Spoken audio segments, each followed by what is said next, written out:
Your Main Event Marks are huge fans of the show Friends, so hearing about the death of Matthew Perry, who played Chandler Bing, really hit us hard. I wanted to find a more entertaining way to talk about him and memorialize him and talk about the show that Greg and I both love without just going over the details of Perry's death. So here we are. I'm Troy from Marks on TV, and today we're talking about not just the end of Matthew Perry's life, but the ending of one of the longest-running and most successful sitcoms ever, Friends. Now, on with the story.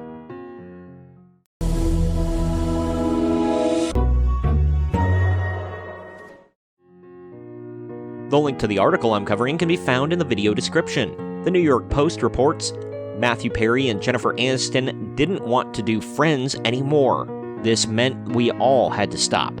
Could the ending be any more sad? 1 year before Matthew Perry's death, the actor opened up about saying goodbye to Friends after 10 years and how Jennifer Aniston was the one to initially bring up the idea. Quote, "The truth was, we were all ready for Friends to be done. For a start, Jennifer Aniston had decided that she didn't want to do the show anymore. And as we all made decisions as a group, that meant we all had to stop," the late star explained in his 2022 memoir, Friends, Lovers, and the Big Terrible Thing. Quote, "Jennifer wanted to do movies. I had been doing movies all that time and had The Whole 10 Yards about to come out, which was sure to be a hit," he added. Quote, "Even though it had been the greatest job in the world, the stories of Monica, Chandler, Joey, Ross, Rachel, and Phoebe had all pretty much played out by 2004, end quote. Perry, Aniston, and their co-stars, Courtney Cox, Lisa Kudrow, Matt LeBlanc, and David Schwimmer, kicked off the beloved NBC sitcom in 1994, all fairly unknowns, minus Cox, who had been in a few films and danced with Bruce Springsteen in the Dancing in the Dark music video. The show ultimately launched their careers.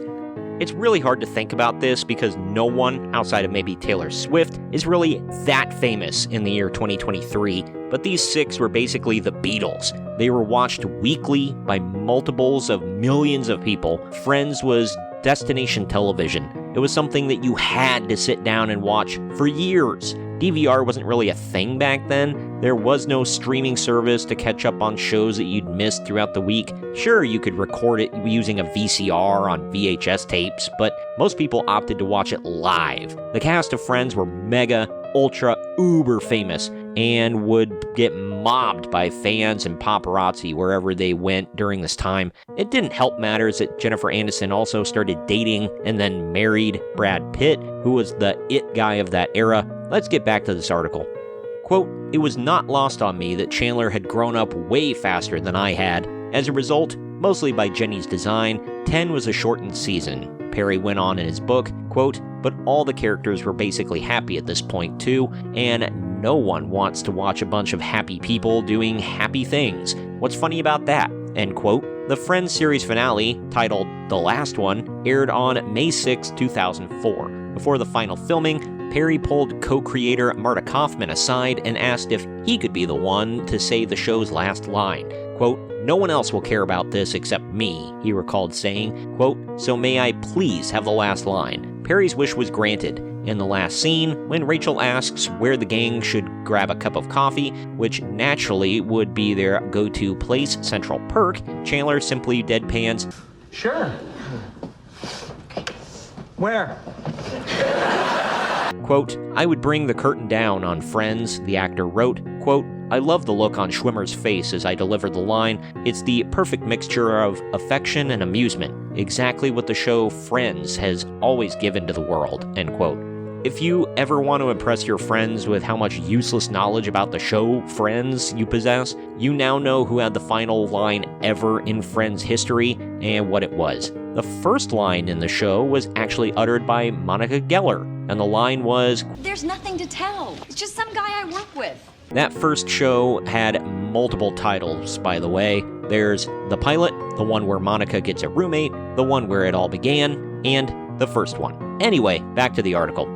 After 237 episodes together, the cast would say their goodbyes on set, but continue to remain close throughout the years. Quote, "Aniston was sobbing. After a while, I was amazed that she had any water left in her entire body. Even Matt LeBlanc was crying," Perry noted in his memoir. Quote, "But I felt nothing. I couldn't tell if it was because of the opioid buprenorphine that I was taking, or if I was generally dead inside," he continued. Quote, "So instead of sobbing, I took a slow walk around the stage with my then-girlfriend, also appropriately named Rachel, Dunn, stage 24 at Warner Bros. In Burbanks, a stage that after the show ended would be renamed the Friends Stage. We said our various goodbyes, agreed to see each other soon in the way that people do when they know that it's not true, and then we headed out to my car," end quote.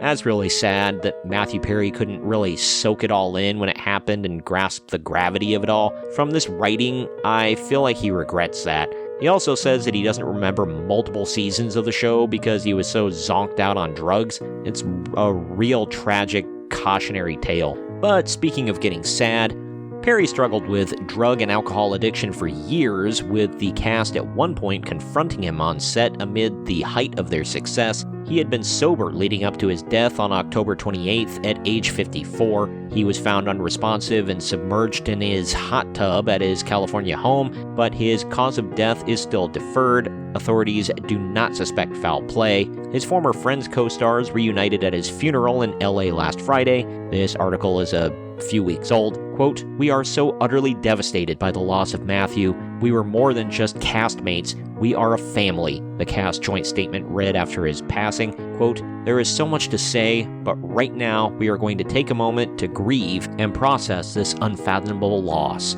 In time, we will say more as and when we are able to," their statement continued. Quote, "For now, our thoughts and our love are with Maddie's family, his friends, and everyone who loved him around the world," end quote. If your heart wasn't already broken enough, Matt LeBlanc, who played Joey Tribbiani, Chandler's best friend and roommate, ended up posting his own personal farewell message to Matthew Perry on his Instagram. He said, "Matthew, it is with a heavy heart I say goodbye. The times we had together are honestly among the favorite times of my life. It was an honor to share the stage with you and call you my friend. I will always smile when I think of you, and I'll never forget you. Never. Spread your wings and fly, brother. You're finally free. Much love, and I guess you're keeping the $20 you owe me." I'm not crying, you're crying. There's not really much more to say about this. Obviously, this is very sad. This is very tragic. Jennifer Aniston has also come out with a statement since then, and David Schwimmer also posted about Matthew Perry's passing since then as well. It honestly broke my heart and ruined my entire night hearing about the death of Matthew Perry. My mother watched Friends from the airing of the very first episode, so she said it was like losing an actual friend. She not only watched Friends, but she watched all of Perry's movies and even followed him in every show that he was on after Friends. If none of you have seen the series go on, it was actually really good. Unfortunately, it only lasted for one season of like 22 episodes, but it was much better than the run would suggest. 17 again was also pretty good, even though Perry was only in it for like 6 or 7 minutes. Either way, rest in peace, Matthew Perry. To wrap up the thing about the ending of Friends, I absolutely loved the show and never saw a dip in quality for 10 years. But I do agree with Matthew Perry that it was time to go. Everyone's story was getting wrapped up very nice and neat. If you don't want spoilers for one of the most famous shows of all time that ended almost 2 decades ago, you can go ahead and skip ahead about 15 to 20 seconds. You have been warned. But anyway, Ross and Rachel had done the most annoying will they, won't they tango of all time for a damn decade. Phoebe got married, Chandler and Monica had their twins and were moving out of the city together. The only friend without a satisfying ending really was Joey, and he got a spin-off for a couple of years. To anyone who's on the fence about getting into Friends, do it! Just do it! Is it dated? Of course. Does it still hold up? Of course. But if you don't have a stick up your ass and you're willing to laugh at some goofy humor, you'll love it. It's a fantastic learning how to be an adult in the city with the help of your friends kind of show. And I, for one, know that we'll keep enjoying Friends for years and years to come. Comment down below with your thoughts on all of this. Do you think it was time for Friends to end when they did, or should they have kept it going? Who was your favorite character in Friends? What was your favorite season and your favorite episode? Let me know in the comment section. Also, please share this video around everyone you know, and don't forget to like the video, subscribe to the channel, and click that little bell to be notified every time we post brand new content. I'm in Troy for Marks on TV. I will see you next time.